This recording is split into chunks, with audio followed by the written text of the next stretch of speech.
So g'day, and this is Glenn, and I'm back with some basalt material.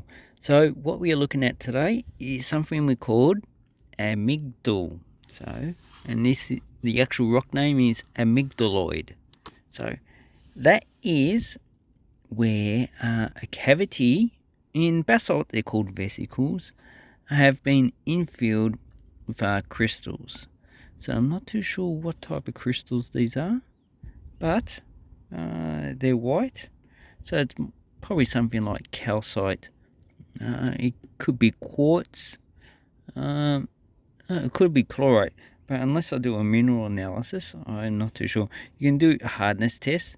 This stuff seems to be a bit hard, so it's more than likely it's probably just calcite, because basalt does have a lot of calcium. So if we look at another sample, we can see that this one, the vesicles have been taken away, and here is looks like a dome that's formed in the actual rock. And here we have another crystal vesicle that's been broken. And if you look at, so we look at the main one again, you can see that it coats the side, and sometimes you can get these pretty much totally filled, but generally the totally filled ones are small. So you got a totally filled one there. This one's only partially filled. So what actually causes these? Well, it's very interesting. So here we have just a very rudimentary basalt flow. So maybe the flow is that way.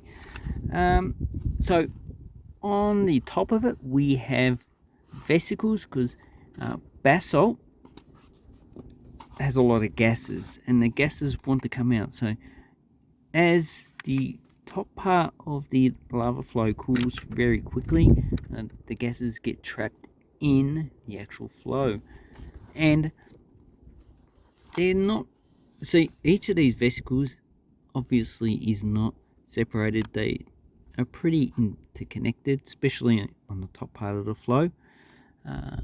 So you can probably pass water all the way through this, and that's why the crystals have formed. As well as you got fractures, so as this cools, it contracts and fractures. So that's what these are, fractures. You've got fractures all in the rock. So the water can actually travel, just say it's going downhill, just say this is like 50 meters in elevation and this is 40. So the water is actually traveling all the way through the actual rock. And as it goes through, if it has dissolved mineral, excess dissolved mineral, you can deposit the actual minerals on the side as it precipitates out, or even as it evaporates, or something like that. And generally that is because this water has been heated by, I don't know, the lava from another volcano. So that's my little crappy volcano. So the water is heated. As it goes down, it cools down, and because it's got excess ions or minerals or whatever is actually in the water, they precipitate out. And the easiest way to do that is in these actual vesicles here. They could precipitate out on the ground, but that's where biological actions as well, and well as the atmosphere and that affects it. But I'm not too sure of that process. Anyway, so that's basically how these formed.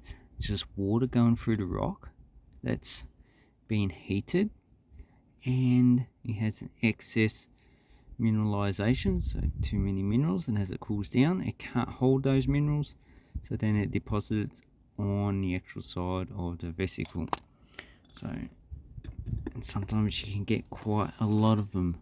So all this white stuff here is crystals. So obviously there's a lot of smaller vesicles you can't see, so this is pretty interconnected, and the water can actually go all the way through it. So I hope this helps you with what these are. They are amygdals, and very basic, but also very interesting. And the mineralogy is quite complex. I think there's like 20 or 30 different types of minerals that these can actually be made out of, and they don't just occur in basalt. Anything with porous nature can form these type of crystals. Anyway, I'd like to say thank you very much. Hope this helps you a little bit with geology, and have an awesome time learning geology. Thank you and goodbye.